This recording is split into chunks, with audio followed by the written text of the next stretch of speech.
All right, welcome back to the Crimson Flag podcast, where we bring you a class-conscious analysis of historic and current events which are pertinent to the international working class movement.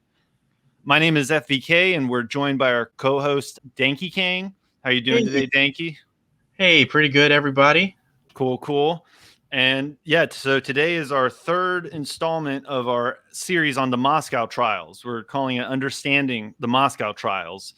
And as you may have noticed, we're going deeper into the history. We started back on the first episode in the early 1900s. This episode, we're going to be focusing on 1925 to 1927 specifically. And this is where we will see the opposition, who is consisted of Trotsky, Zinoviev, and other individuals.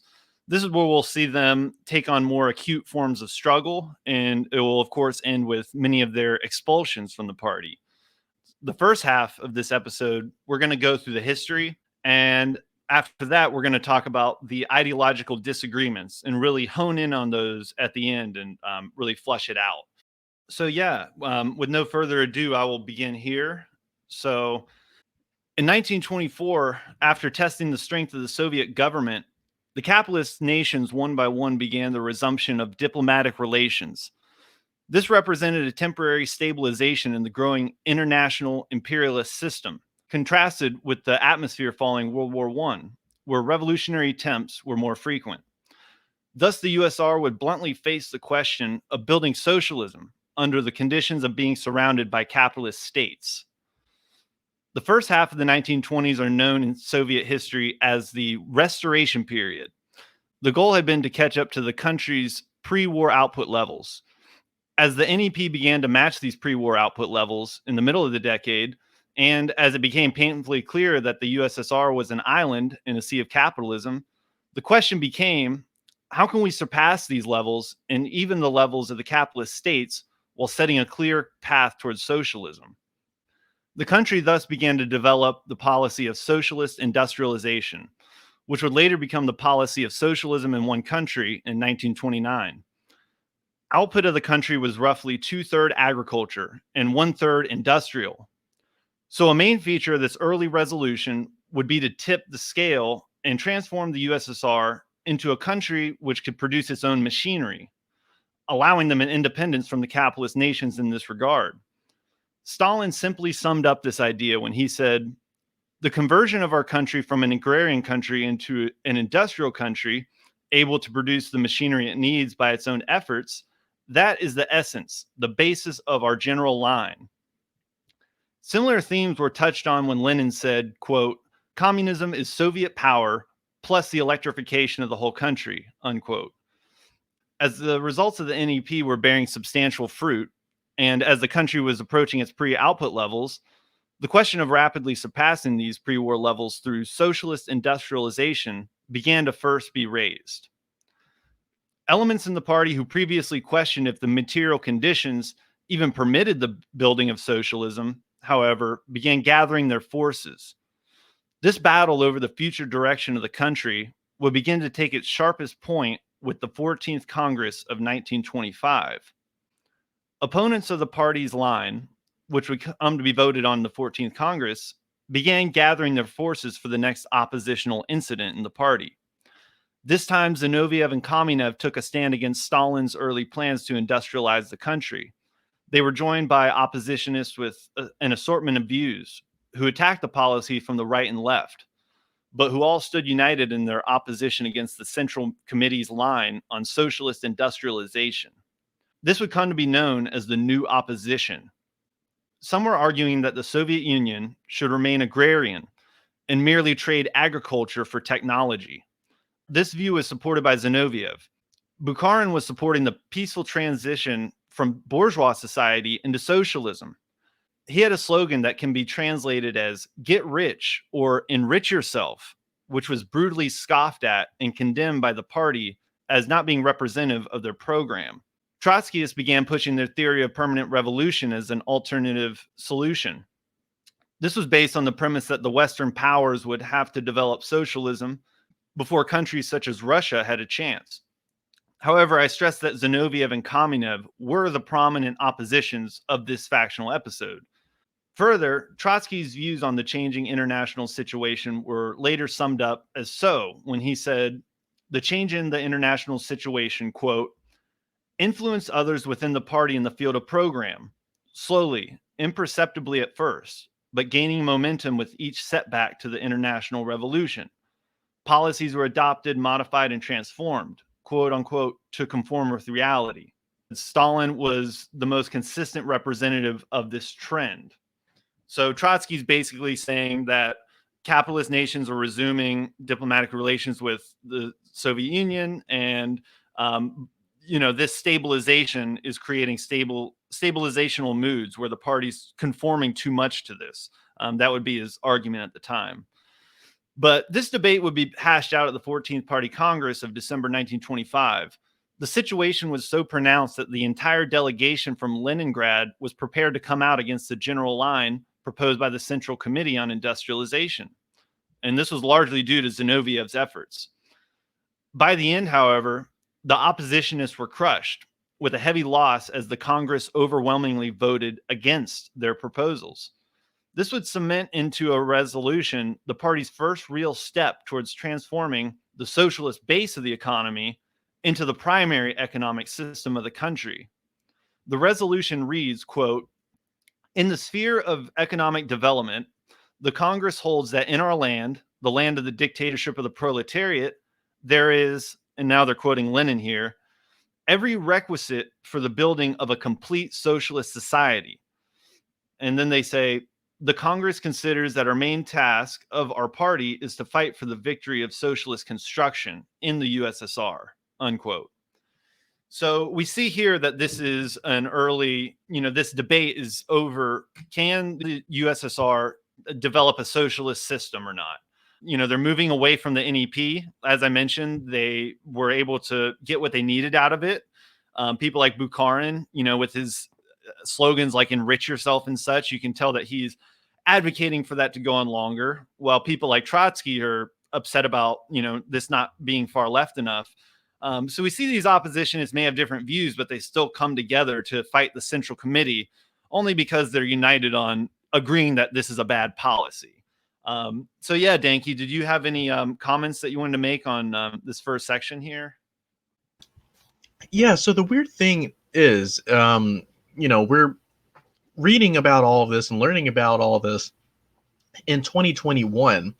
And for me, it's difficult to imagine the strategy behind not allowing your country to industrialize and to develop a nationally independent economy. The fact that these oppositionists wanted the USSR to resume being primarily an agricultural economy and to trade agricultural products for industrial products, I feel like that is so antithetical towards building a socialist economy in the first place, because it will keep your country dependent on these imperialist nations that surround you uh, for providing them machinery. So yeah, it's like the new economic policy period. You can compare that to, China's period of, socialism with Chinese characteristics, and their whole justification for allowing this temporary capitalist period is to build up the productive forces in the country. Lenin pointed out that now we have the productive capacity to build socialism. We should do it. And you had these oppositionists coming out and, for one reason or another, saying, no, it's too early, or it's not time enough, or we have to do this, that, or the other thing before we build socialism. And I feel like, history has shown that Lenin and Stalin and the policy of the folks who believed in socialism in one country definitely proved to be more resilient than, this approach of, well, the USSR should just be an agriculture economy that exports revolution abroad and doesn't really build up its own economy or its own national autonomy. Yeah, exactly. It is between mainly those three different trends, exporting revolution abroad, being an agrarian country, or taking Bukharin's route and continuing the NEP. So, we can kind of just sit back and imagine, if these routes were taken instead, like how different would the Cold War have been? And, it's crazy to think about. But, from here, we'll talk about this is going to be the first Trotsky Zinoviev block. And there's going to be another one that we're going to mention in our next episode. But this first block, it forms in 1926. So the Zinovievites, in their 1925 opposition, had made it a point to stay distant of the supporters of Trotsky. This would change in the summer of 1926 when the two forces, along with the remnants of previously mentioned oppositionists, united to form an oppositional bloc. In party history, they're referred to as the Joint Opposition, although they sometimes refer to themselves as the Leninist oppositional wing of the party. The bloc was headed primarily by Trotsky and Zinoviev. This would be the first of two times in which they would unite against the party leadership. Secret meetings, their own printing press, and the act of collecting dues from their membership were some of the illegal methods used by the bloc to gain prominence. This would spur the Central Committee into issuing a warning saying if they continued their activities, repercussions would have to be made against them. The bloc would go on to issue a statement to the Central Committee wherein which they condemned their previous factional activities and claimed that they would follow party discipline. This maneuver, however, was used simply to gain time for the bloc to expand its influence. Debates were hashed out at the 15th Party Conference of 1927 and at the 7th Enlarged Plenum of the Executive Central Committee of the Communist International. These would result in adopted resolutions which condemned the opposition as a Menshevik deviation. A general discussion, which the opposition once again hoped to force on the party, wouldn't be held until 2 months before the 15th Party Congress of 1927, according to the party rules on general discussions. Once the 15th Party Congress arrived in December of 1927, the will of the party was once again expressed when 724,000 party members voted for the Central Committee's policy, where only 4,000 voted for the platform of the oppositional bloc. And from here, we see the bloc descend into the most unprincipled of critics. Another resounding defeat there. I mean, I think this is, if I'm correct, this is the second, if not the third time that the bloc or that, Trotsky and other oppositionists have taken this to a party Congress and experienced insane defeats. 724,000 compared to 4,000 is just wild. Right. What is your perception of that, Danke? Yeah, so the common narrative that we're taught in the West is that the Communist Party in the Soviet Union represented this very insular faction, this Stalinist clique that controlled everything. Well, here we see this Stalinist clique was 724,000 people, and the opposition was only 4,000. So just a mere fraction of what the popular support for the party was. And so all of this stuff about Trotsky being the secret underdog that was really the champion of socialism falls flat when you realize that every step of the way, the Communist Party of the Soviet Union voted and decided things democratically, and Trotsky and the other oppositionists were always in the extreme minority.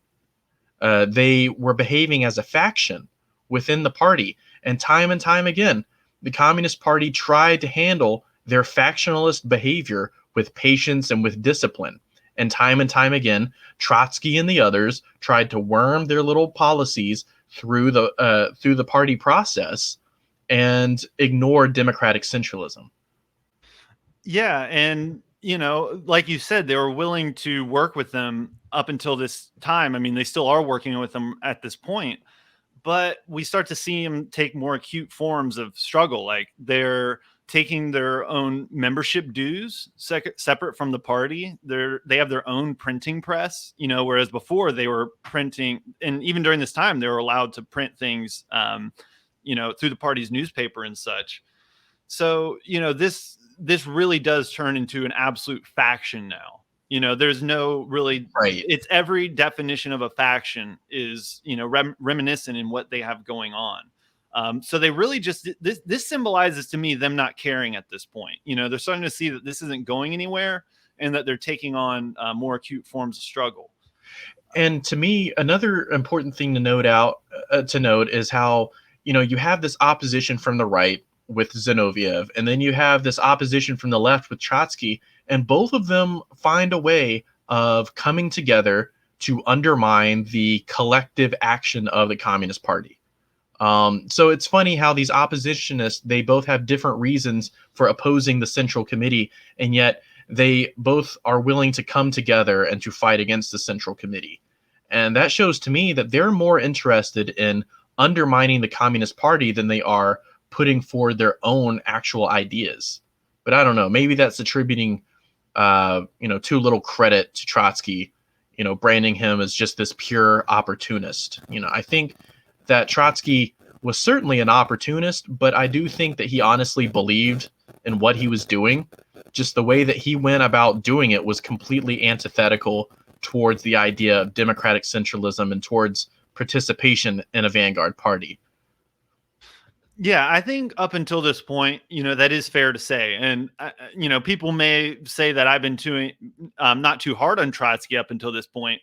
But I mean, to me, it's this point where we start to see the real ugly side of Trotsky come out. And it's from here that we'll see, all these past disagreements. He's willing to sacrifice some of his principles. I mean, sacrificing his principles and allying with the right to, go against the leadership.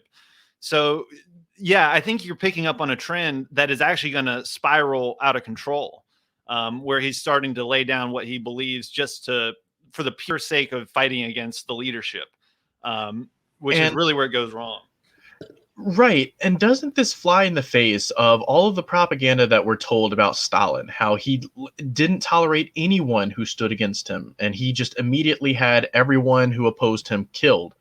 And like Stalin's patience with the opposition, I would say it's actually, not a good thing, but it displays his characteristic is not one of this bloodthirsty tyrant that has everyone who disagrees with him killed. His characteristic is someone who's the general secretary of a party that is truly dedicated towards hearing everyone's voice and trying to find a way to appease these oppositionists within the infrastructure of the party while still pushing forward the popular decisions that the party makes.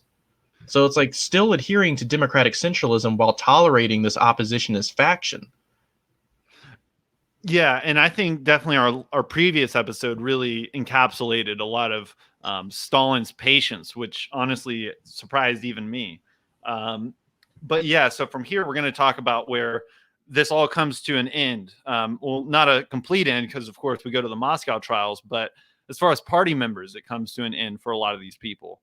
Um, so previously, I mentioned that the Trotsky-Zinoviev bloc, once decisively defeated at the 15th Party Congress and labeled a Menshevik deviation by the Communist International, would turn towards overtly unprincipled methods. Only a month after the defeat at the 15th Party Congress, the bloc went on to stage demonstrations in Moscow and Leningrad. The demonstrations were planned for November 7th of 1927, the 10-year anniversary of the October Revolution, and would run parallel to the annual demonstrations prepared by the party itself.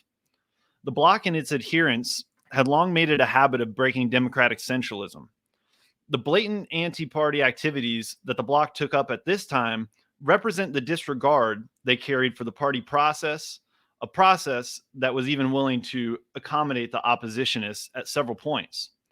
So during these two commemorations of the 10th anniversary of the October Revolution, the followers of Trotsky and Zinoviev would hurl their own pamphlets from buildings and shout slogans against Stalin. The bloc, in its time of desperation, seemed to finally reach out to the masses in an almost desperate way, directly and openly appealing to whatever anti-party sentiments they may have. 7 days later, on November 14th of 1927, the Central Committee and Central Control Committee expelled Zinoviev and Leon Trotsky.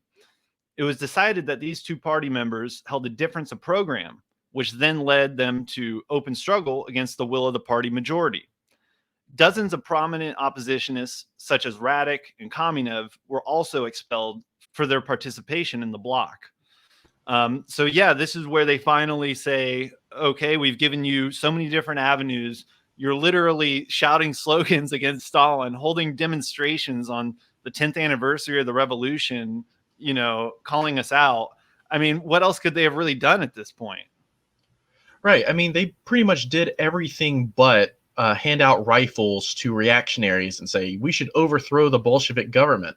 Um, the fact that Trotskyists go around the world and peddle this narrative that Stalin and the Bolsheviks were just this clique, this unpopular, tiny clique of people who commanded this entire country and held them at their whim, while Trotsky was really the popular one, it's just a myth. It's propaganda, because the reality is that Trotsky and Zinoviev and all these other oppositionists were always unpopular. They were always against the Democratic majority. And rather than accept the fact that in a communist party, you need to bow to the discipline, and you need to have discipline to bow to the will of the majority. And rather than accept that responsibility, Zinoviev and Trotsky and others didn't behave as communists. They behaved as factionalists. They behaved as reactionary. And I feel like in in our modern context, we hear this word factionalism, and I feel like it's used too loosely to apply to people who have general disagreements with the party. But in this context, factionalism has a very specific definition, and it's when a party has reached, through democratic centralism, a consensus or passed a measure, and there is a block within the party that actively refuses to go along with that measure. So that is, by definition, a faction. And Trotsky and Zinoviev and the other oppositionalists, when they were distributing flyers against the party, holding secret meetings, collecting secret dues, they were essentially doing everything possible to undermine the functions of the revolution. So, at that point, it didn't matter whether or not Trotsky believed he was in the right, because he was openly being reactionary at this point. Yeah, yeah, and you mentioned, how much this flies in the face of, the way it's described in bourgeois history, especially. I felt like a really good example of that is in Harry Haywood's account of what happened, and so I'm going to go into that right now in case anybody doesn't know who Harry Haywood is. So yeah, thus far we have described the historical context, positions of the oppositionists and the rest of the party, and key events where these debates reach conclusions. To add further context, we'll discuss the experience of an African American communist who witnessed these events from the role of a spectator. This would be none other than the author of the fantastic book, Black Bolshevik. And the author is Harry Haywood, of course. So, Harry Haywood was given the opportunity to study in Moscow at the Communist University of the Toilers of the East in 1925, then at the International Lenin School in 1927.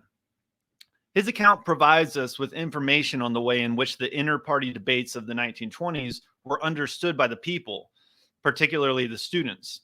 When reading Harry's chapter titled Trotsky's Day in Court in his book Black Bolshevik, and that's something that I suggest our audience do, a first time reader may immediately pick up on the disparity between his account and the Western historical narrative of a ruthless power struggle between Trotsky and Stalin, one which was supposedly won by the sheer dictatorial might of the Soviet boogeyman Stalin.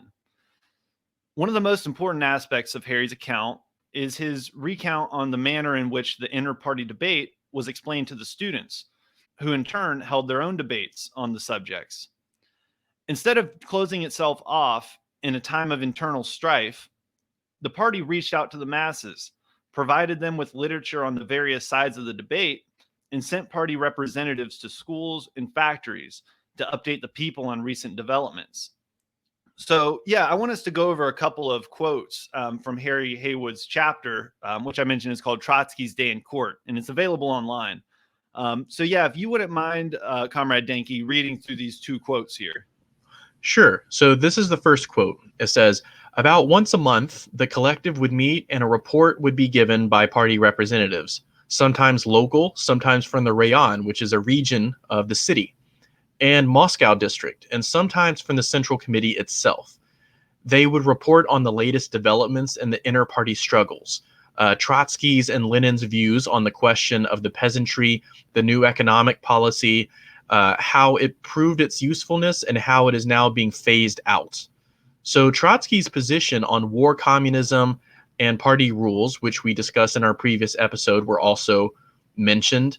The dictatorship of the proletariat and whether it could be a dictatorship in alliance with the peasantry or one over the peasantry was another discussion. And they also had an open discussion that would be held after the reports were given. By that time, the Trotskyists at CUTVA had dwindled into a small group of bitterenders. And that was the first quote from Harry Haywood. So essentially, what that described is a process of how the party would communicate the inner workings of in the internal debate to the masses, and how that was what's the word for it? How that was essentially how that was disseminated to the masses. And at that time, it showed how the Bolsheviks were open in describing the positions of the oppositionists. Yeah, absolutely. And I think he sums it up pretty well in this next quote. Would you mind going over that one? Sure. So this is the second quote. It says, "The struggle raged over a period of 5 years, from 1922 to 1927, during which time the Trotskyist bloc had access to the press, and Trotsky's words were widely circulated for everyone to read. Trotsky was not defeated by bureaucratic decisions or Stalin's control of the party apparatus, as his partisans and Trotskyite historians claim. Trotsky had his day in court and finally lost because his whole position flew in the face of Soviet and world realities. He was doomed to defeat because his ideas were incorrect and failed to conform to objective conditions, as well as the needs and interests of the Soviet people." So that was our second quote from Harry Haywood's Black Bolshevik. Yeah, and I think that's a great account. I mean, we have somebody who is actually there experiencing this, from the role of a spectator. And I would love to go more into his experience. The best way to do that though is to just straight up read it. He's pretty condemning of his the way he describes Trotsky. And I think he's an honest observer, because at the time he described himself as not really being sold in the beginning on either side of this, and was really just kind of dissecting what was even going on. So it's a really great account. But yeah, I think this whole thing, I mean, if anybody's read especially like Cold War era books that talk about Trotsky versus Stalin and the power struggle, it's always phrased in that way of, it was just simply trying to gain power, and they were just using their political force to like go at, or mainly Stalin using his political force to just come down on Trotsky. So yeah, I think it's great to add that in here, an account from an actual person, let alone an African American who went there and viewed this himself. Right. And I also feel like it's important to mention how if Trotsky had his way, the USSR would be in a state of permanent warfare. And there would never be a period in which the Soviet people would actually be able to experience peace and prosperity.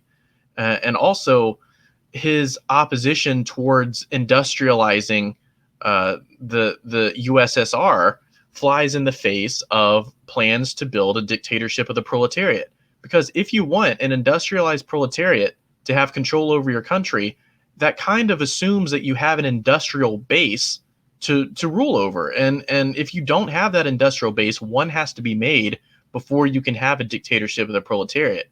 So the fact that Trotsky's wanting to jump the gun and have this permanent revolution while not building the infrastructure or productive forces necessary to actually have a socialist economy shows that he's not really interested in building socialism so much as he's interested in just exporting revolutionary wars, which may or may not be effective. And that's the whole dynamic I see, is that the Soviet people had just gone through World War I. They had just gone through two revolutions. They had just gone through a civil war, and they were tired. as any people would be. They were tired. They didn't want to go to war, and they didn't want their entire economy focused on the war effort to bring socialism to Western Europe. Contrary to Trotsky and others' beliefs, people want stability. They want food. They want water. They want shelter. They want healthcare. They want education. Your average person, especially your average Soviet citizen, really, and this feels callous to say, but they didn't have that sort of international mindedness. They were concerned first and foremost with the lives of the people that lived around them, as well as the lives of their families. And so it's no surprise to me that they weren't keen to say, oh, yes, let's just have these revolutionary wars throughout Western Europe. And let's have all of our economic efforts go towards doing that rather than building up like our own quality of life here in the USSR. Yeah, and I think that's a good point. And I know in this series so far we've touched on these topics as far as what was Trotsky advocating for and some of these other oppositionists. But this is going to be the part of the series where we're going to dive into the specifics of each of their claims. So of course we'll begin that with permanent revolution, and we'll discuss many of the aspects that it has in its wider history in Marxist literature in general. So Trotsky's theory of permanent revolution is the theoretical concept that he is most remembered for. And it does have its roots in the concept developed by Marx, which shares the same name. Marx first spoke of making the revolution permanent at the address of the Central Committee to the Communist League in 1850. Amongst the revolutionary fervor against monarchy of that time period, Marx developed the idea that an independent working class party could ally with the petty bourgeoisie against feudalism and monarchy throughout Europe. This would usher in a democratic republic, one in which the Workers' Party can actively counter the bourgeois candidates. The idea boils down to this: that the working class should rapidly advance to the next stage of the revolution, the proletarian revolution, as soon as the bourgeois revolution is completed. And Marx sums it up here. And would you want to read this quote from Marx here, Denke? Sure. So Marx says, while the democratic petty bourgeois want to bring the revolution to an end as quickly as possible, achieving at most the aims already mentioned, it is our interest and our task to make the revolution permanent until all the more or less propertied classes have been driven from their ruling positions, until the proletariat has conquered state power, and until the association of the proletarians have progressed sufficiently far, not only in one country, but in all the leading countries of the world.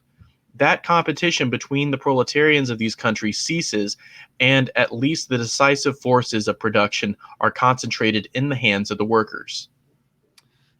Yeah, I appreciate that. So Marx's mention of the need for the revolution to spread to the rest of the world is a reference to the complete victory of socialism, which will be a worldwide event.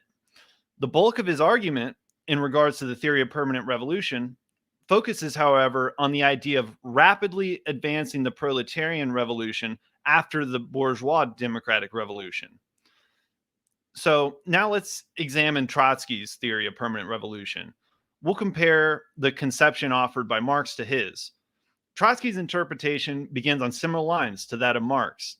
In his work, The Permanent Revolution, Trotsky says, first of all, I should like to call to attention to the definition of the uninterrupted revolution contained in these words. It connects the liquidation of medievalism with the socialist revolution through a number of sharpening social classes, unquote. He also said, quote, the democratic revolution grows over directly into the socialist revolution and thereby becomes a permanent revolution, unquote. This falls in line with the teaching of Marx on the subject. Our area of concern, however, will be the way in which Trotsky regards the international aspect of the permanent revolution. In his work, The Permanent Revolution, he also says, quote, the completion of the socialist revolution within national limits is unthinkable, unquote. If by completion, Trotsky means the ultimate victory of socialism, one where a return to capitalism is no longer a possibility, this would indeed require the rest of the world's revolutionary participation. But in regards to building a socialist economic system, there is no reason to believe this can't be achieved in a single country. This claim is never made explicitly by Marx or Lenin. Instead, it appears to be an invention by Trotsky. But let's first hear the argument of Trotsky on this point. And would you mind reading this quote from Trotsky here, Denke? Sure. So Trotsky says the world division of labor, the dependence of Soviet industry upon foreign technology, the dependence of the productive forces of the advanced countries of Europe upon Asiatic raw materials, etc., make the construction of an independent socialist society in any single country in the world impossible. Yeah, so the permanent or uninterrupted revolution was formulated by Marx, practiced by Lenin, and, as expressed in this quote, unnecessarily added on to by Trotsky. His supporters point out that Marx and Lenin included the revolution on an international scale in their definitions. This is true. The difference, however, lies in Trotsky's claim that a socialist economic system could not develop in a single country. So do you see the disparity here, Denke? I mean, there are thousands of quotes from all these people out here. So I implore everybody, if you think that I'm totally wrong on this, and Marx and Lenin did say this, drop it in the comments and everything. Right. But I mean, from everything that I've read to prepare for this episode, I guess the closest argument that somebody could make is that when Marx was talking about permanent revolution, he also said that the revolution will be international. I mean, what communist doesn't believe that? But at the same time, he didn't feel it was necessary to say if a country could be like socialist on its own or not. You see what I'm saying? Right. It's kind of like when Marx was talking, he was talking about the ultimate victory of socialism globally. And it's kind of like talking about winning a soccer game. And, building a socialist society in one country is almost like scoring a goal. And you have to score multiple goals before you win the game. And so Marx wasn't saying that socialism within one country is impossible. He was simply saying the prerequisite for the ultimate victory of socialism is for a global scale anti-capitalist movement. And so I feel like Trotsky is sort of twisting the words to say, oh, you can never get a revolution within the USSR because their supply lines are dependent on advanced technologies from Europe and raw materials from Asia. Like there's nothing in Marxism that says that the supply lines have to be completely localized in order to have a truly socialist economy. The Russian Empire was a very large region geographically, and there was nothing in Marx and Engels that said that you have to have resources that only come from your particular region to build socialism. So I feel like Trotsky was sort of envisioning all these economies completely independent and separate from one another, rather than a united socialist economy doing trade with other nations. Yeah, and I do think I think that's a good point, and I feel like it's our duty, for those who call themselves Marxist Leninists, to explain why we believe socialism could occur in one country. Theoretically, where does our claim rest? And that's going to be the next part that we're going to talk about. And so that's going to be we're going to talk about the changing international situation and socialism in one country, because these two questions will actually be tied together for our defense. So one of the central areas of disagreement was in regards to the changing international situation. In one of his platforms, Trotsky said the international bourgeois encirclement and the temporary partial stabilization of capitalism give rise to stabilizational moods. His view was that the party leadership was justifying its unwillingness to spread revolution abroad by blaming this stabilization period. Trotsky's lack of understanding the material conditions of this period was rooted in his failure to accept Lenin's theory of uneven development. In Lenin's classic work on imperialism, he describes spasmodic or uneven development as a law of capitalism. As the world imperialist system grows, the subjection of the dependent countries further suppress the development of those countries, creating vast disparities between nations. This unevenness does not always slant towards the negative. Spasmodic development is when a single country rapidly increases its productive forces. What did Lenin conclude from this law as he described it? His answer will make it clear why Trotsky ignored this question, as Lenin said, quote, uneven economic and political development is an absolute law of capitalism. Hence, the victory of socialism is possible first in several or even in one capitalist country alone, unquote. Lenin's theory of uneven development ties directly into his view of the subjected nations being the weakest link in the chain of imperialism. By this, Lenin meant that a great deal of revolutionary potential existed in the quote unquote backward countries, meaning the colonized or feudal. This is a clear break from the traditional Marxist orthodoxy, which held that the workers of the most advanced nations would be the most likely to break with capitalism first, due to their proximity to the world's most advanced means of production. Trotsky has been described as an orthodox Marxist. In fact, certain Trotskyist authors at the time proudly referred to him as such. He believed strongly that the advanced countries of Europe would carry the revolution, going as far to say, quote, without direct state support from the European proletariat, the working class of Russia will not be able to maintain itself in power and to transform its temporary rule into a lasting socialist dictatorship. This we cannot doubt for an instant, unquote. We'll reproduce a lengthy quote to allow Trotsky to summarize this in his own words. On the eve of the October Revolution, in his program for peace, he said, and if you want to read this quote here, Danke. Sure. So this is Trotsky. He says, it's profitable and necessary to reiterate the elementary thought that no single country in its struggle has to wait for the others, lest the idea of parallel international action be supplanted by the idea of procrastinating international inaction. Without waiting for the others, we begin and we continue the struggle on our own national soil in complete certainty that our initiative will provide the impulse for the struggle in other countries. And if this were not so, then it would be hopeless to think, as is borne out of both by historical experience and theoretical considerations, that revolutionary Russia, for example, would be able to maintain herself in the face of conservative Europe, or that socialist Germany could remain isolated in a capitalist world.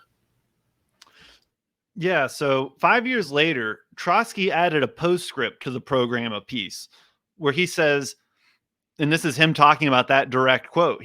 He says, the assertion repeated several times in the program of peace to the effect that the proletarian revolution cannot be victoriously consummated within national framework may perhaps seem to some readers to have been refuted by the 5 years experience of our Soviet Republic. But such a conclusion would be unfounded. The fact that the worker state has maintained itself against the entire world in a single and moreover backward country testifies to the colossal power of the proletariat, a power which in other more advanced, more civilized countries will truly be able to achieve miracles. Let me just read that part one more time. The fact that the workers has maintained itself against the entire world in a single, moreover backward country testifies to the colossal power of the proletariat, a power which in more advanced countries, more civilized countries, will truly be able to achieve miracles. But the genuine rise of socialist economy in Russia will become possible only after the victory of the proletariat in the most important countries of Europe, unquote. It's no secret that the Bolshevik Party overwhelmingly was banking on the revolution, spawning a larger movement in other countries. Lenin and Stalin themselves have quotes admitting that they overestimated the extent in which the revolution would spread to other countries. What differs in Trotsky's language, however, is his overly pessimistic manner of analyzing tough issues. For example, in every oppositional struggle so far, Trotsky played the part of an alarmist who would point towards real or perceived problems as being a question of life and death of the revolution. He does the same in his analysis of the potential for workers of other nations to spread revolution. Where Lenin and Stalin realized there would be contradictions if only one country built socialism, they still realized that socialism in one country was possible, if need be, albeit not ideal. For Trotsky, this contradiction of being a workers' state in a sea of capitalism was viewed as too detrimental for the conditions of building socialism. So we should note that Marx himself began speaking of national liberation and the possibility of revolution breaking through in a predominantly peasant based country in his later years. His early works emphasized that the proletariat had no national home. National borders are being broken down by the capitalists themselves, and therefore the proletariat as a class has an entire world to win. In his later years, Marx, however, became an ally with the Irish liberation movement and went on to study the Russian peasantry. He began to consider the idea that revolution had the possibility to break out in a majority peasant based country. He wouldn't be able to follow these initial speculations to their fullest conclusion, as the system of imperialism was still a mere embryo at the time of his death. That would come with Lenin and his theories on imperialism, uneven development, and the likelihood of revolution in the subjugated nations. Trotsky, on the other hand, hung to the early Marxist orthodoxy as if it was the unalterable word of God. From this starting point, he would go on to build his rigid theory of permanent revolution. On the point of socialism in one country, Lenin clearly states his support for such an idea when he said, quote, "A slogan of a United States of the world would hardly be a correct one. First, because it merges with socialism. Second, because it may be wrongly interpreted to mean that the victory of socialism in a single country is impossible." Unquote. So, yeah, we talked about a lot there. I know we talked about uneven development and how that kind of led Lenin to conceptualizing socialism as being possible to break out, not only in these backward countries, but having disparities and maybe having socialist countries here, but, other capitalist nations in another place. I mean, he described it as a law of capitalism. And I feel like that's not a word that he would use very lightly. So I'm curious about your perceptions of all that there, Danke. So my whole confusion with Trotsky's worldview is that he believes that, in one hand, he believes in the power of the proletariat, but then on the other, he opposes the USSR's attempts to increase the productive forces through the new economic policy. He wanted to stick to war communism. So he realizes that the thing that gives the proletariat its revolutionary nature is its proximity to the means of production. But at the same time, he doesn't want to build means of production within the USSR. So he's almost like self-sabotaging the revolution because of his strange ideological belief that the true revolution is going to happen in Western Europe. And so this shows Trotsky's Western chauvinism bleeding over and clouding his judgment and clouding just the evidence that material reality supports building socialism in one country. Material reality did not support a global socialist revolution at that time. And it wasn't just Trotsky who believed that the revolution would be exported abroad, but Lenin and Stalin also had these beliefs. But unlike Trotsky, Lenin and Stalin had anticipated the potential for their hopes to be wrong. And so they had to make a contingency plan, and that was to develop the economy of the USSR. And we know now, with hindsight being 2020, that if Stalin had not rapidly industrialized the USSR, the entire country would have been genocided by the fascists. So, I thank God that they didn't listen to Trotsky and that they did go through with industrialization, because if they didn't, the USSR wouldn't have existed past the 1940s. Yeah. And, in the quote that you read, he made it explicit where he says the quote unquote backwards countries shouldn't wait to do revolution. So I guess a little bit of credit to him there. But he's directly implying them to wait before socialist construction happens. So you're right. It is very self-defeating and self-sabotaging to say, okay, we can have a dictatorship of the proletariat in some of these countries, but you just have to export revolution and not develop your productive forces like to their maximum capacity. Right. And the thing that made me confused about this whole, like, oh, we have to constantly be exporting revolution. Well, where do you get the materials to actually export from?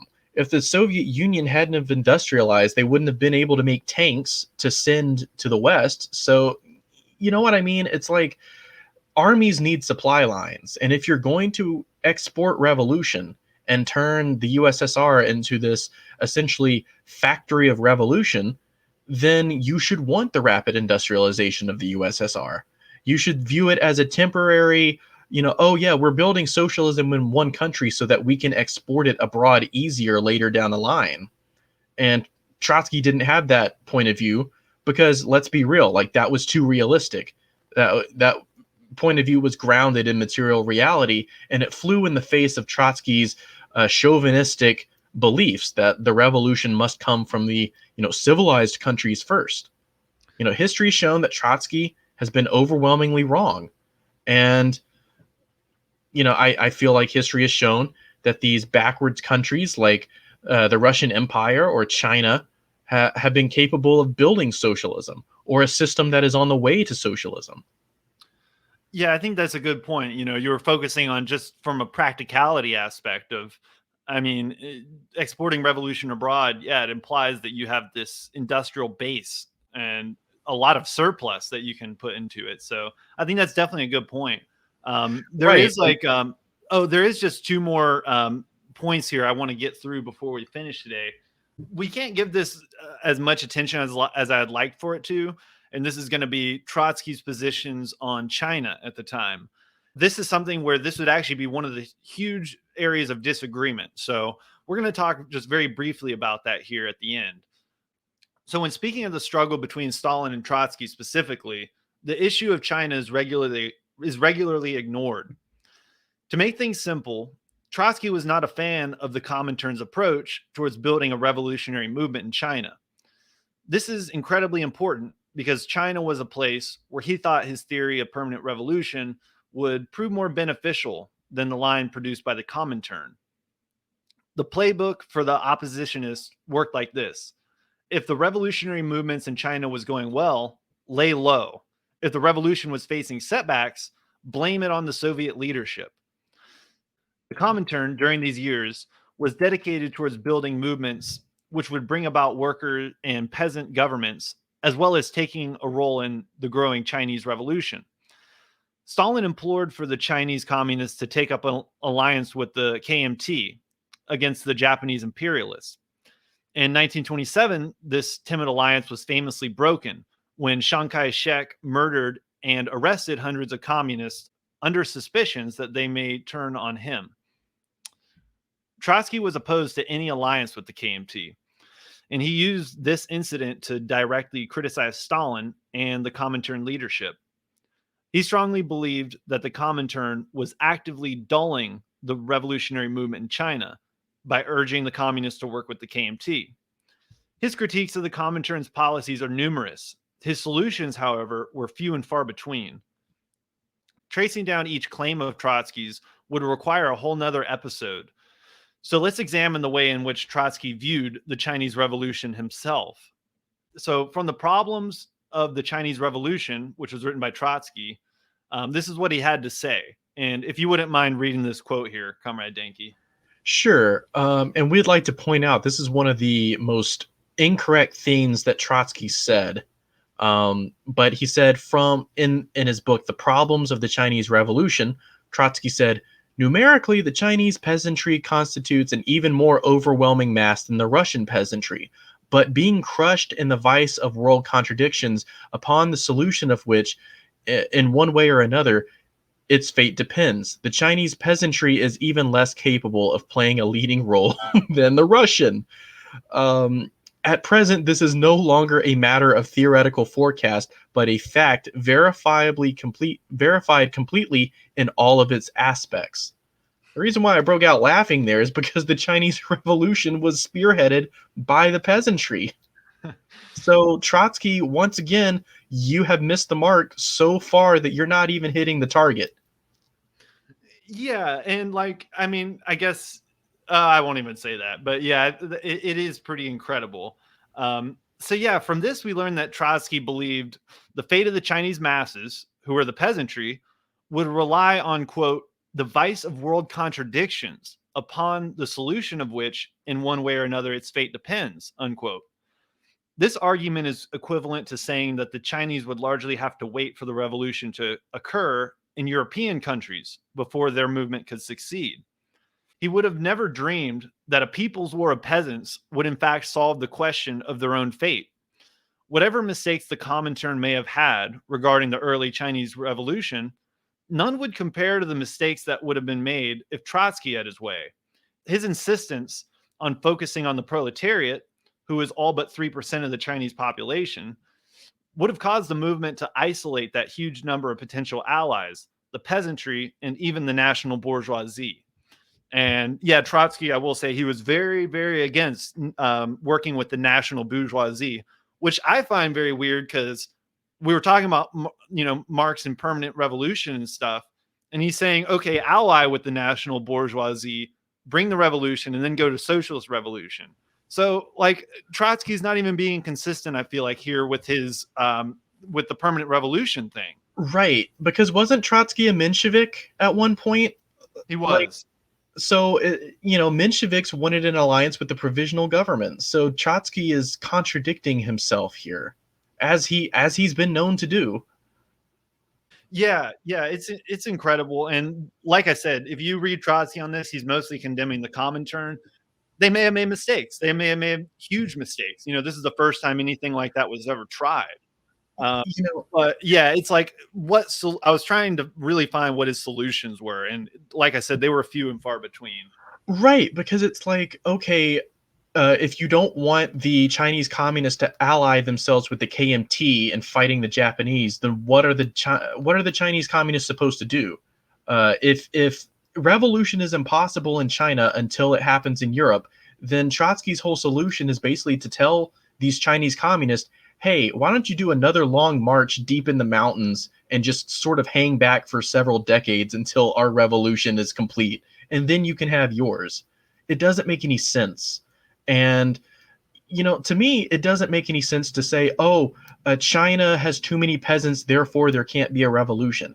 Is it not possible in a country where, 90 some odd percent of the population are these agrarian peasants? Is it not possible to see how this huge population could be mobilized against the government? And from there, they can have something resembling a new economic policy period where they foster their own national bourgeois and they build their productive forces. And then after those productive forces are built, you then build a socialist economy. I mean, this is the trajectory that China has taken. Whether we want to go into whether China is revisionist or not is a conversation for another video. But historically, materialistically, in the real world, which Trotsky struggled to operate in, we see how the Chinese peasantry took control of the country, developed the means of production, and now they are on a trajectory towards constructing an actual socialist economy. Right, right. And, I feel like this is important to talk about because we see how Trotsky and his views on China is largely related to his view of the peasantry. And anybody who knows anything about Trotsky might know that that's a huge claim that people have against him, that he didn't trust the peasants. He didn't think they had much revolutionary potential. This is the very end of the episode. So we're just going to go through this briefly because really just read Trotsky and just go through his stuff enough. And, that's the best way to do it. But we'll just give you some quick examples here of that maybe encapsulates the way in which Trotsky was viewing the peasantry. So I got 3 examples here. Would you like to read this first quote from Trotsky here, Comrade Danke? So, this is what Trotsky has to say regarding the peasantry. He says, the petty bourgeois tide in a country with an enormous majority of peasants cannot fail to overflow not only into the Soviets, but also into the party.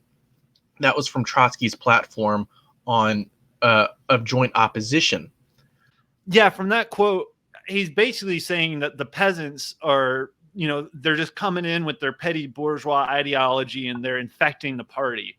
And that's, I think it is one of the big reasons why he, is talking about, why he's maybe imagining that these people are voting against him. He's looking at these resounding defeats and he's sitting over here saying, oh, look at all these peasants coming into the Soviets and their bad influence. That seems to be what's kind of being implied here, but, take it as you will. And the second example that I gave was pretty much what we just discussed. Just to go over it really quickly, that his whole view on China, and he was not expecting the peasants to play a significant role, and that he would have never have dreamed that the strategies of Mao would come into play, and they would decide their own fate. As he described it, it would take the world's contradictions to be solved for China to solve its own fate. So that was incredibly wrong. And we got one last quote here, if you want to go through that one, Danke. And this is from Trotsky's Results and Prospects. Sure. So Trotsky says, in such a situation created by the transference of power to the proletariat, nothing remains for the peasantry to do but to rally to the regime of the workers' democracy. It will not matter much, even if the peasantry does this with a degree of consciousness no larger than that with which it usually rallies to the bourgeois regime. Yeah, so he's basically saying that, the peasants will mostly probably just respect our dictatorship of the proletariat and just kind of go along with it casually. They'll just be like, oh, it's a new government. We'll keep tilling our land and such, whatever. There's not a lot of emphasis on allying with the peasantry. And I will say that this is one of the earlier writings of Trotsky. This is what we see in around 1905. So from there, he does start talking about the need to ally with the peasantry. I will admit that he does talk about it, but he is incredibly skeptical of them, to say the very least. And his view is that, well, most of the peasants, they may not be super down with this, but they'll at least, just kind of go along with it. So yeah, what do you think about that, Danke? Because the whole, imagine, I always just think it's funny, the hammer and sickle logo. And that's the whole thing about the USSR. And, Right. Here's Trotsky just kind of making these claims. That's something Stalin did come down on him for. At the time, even people were saying Trotsky wants a workers' government over the peasantry. That's what people were saying. And because those two lines were being fought at the time. Do we want a workers' government or a workers' peasant government? And Trotsky in 1905 was siding with it needs to be a workers' government. Right. And I don't really see how, for example, in China, 3% of the country constituted the industrialized proletariat. So it's like in a country like China, according to Trotsky's worldviews, they would essentially have to wait until the world around them gave rise to the conditions that would make a revolution in China inevitable. And this, to me, this flies in the face of the whole concept of vanguardism in general, that the most revolutionary elements of the working class of any particular country should try to advance a socialist revolution by means of agitation and propaganda. Essentially, Trotsky was telling the Chinese communists to sit and wait for the real revolution to happen in Western Europe. And, like history shows, if they did that, they would still be waiting to this very day. So I feel like Trotsky, his eventual concession that, oh yeah, we have to use the peasants, even though he mistrusted them, this was Trotsky's attempt to bring his ideas back to reality, at least somewhat. And I feel like even then Trotsky was having to deal with the fact that his views didn't reflect the reality of the situation. Yeah, that does seem to be a major part of the struggle. I think Harry Haywood did put it very well when he said that his theories just ran against reality, but he still fought for them, in any manner that he could.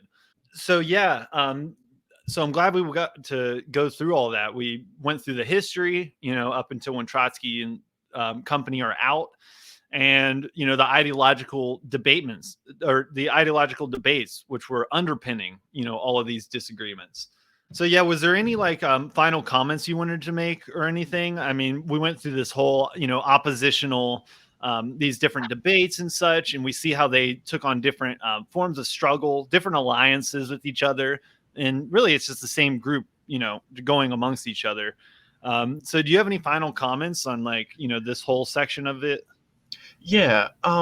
So, the traditional Orthodox Marxist view is that the revolution will have to be spearheaded by the class that has a direct tie to the means of production. And I feel like historical experience has shown that that's not necessarily true. That revolution can be from the peasantry. It doesn't necessarily have to be from the industrialized proletariat. And I feel like this is particularly an important lesson to learn within the American context, because we have, no peasantry in this country, but also we don't have really any organized labor in this country that can challenge the system in any meaningful way. So even though the population of the United States has ties with the means of production, they're not in a position really the to challenge the bourgeois power structure. And you can compare that to the attitudes that a lot of American Marxists have towards what they would call the lumpen proletariat. And they'll say, oh, the lumpen proletariat, they're not tied to the means of production, so there's no revolutionary potential.